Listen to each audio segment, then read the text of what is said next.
Olá, meus caros amigos, minha cara trabalhadora, descobriu a gravidez no contar de experiência e agora? Não tem problema, a gestante tem estabilidade desde a confirmação da gravidez até 5 meses após o parto. Isso vale mesmo se você descobrir a gravidez durante o aviso prévio. Nesse caso, a empresa não pode demitir, sem justa causa, nesse período.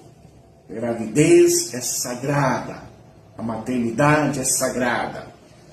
Portanto, se você tiver problemas nesse sentido, procure sempre um advogado. Eu sou Mesael Caetano, advogado em Curitiba.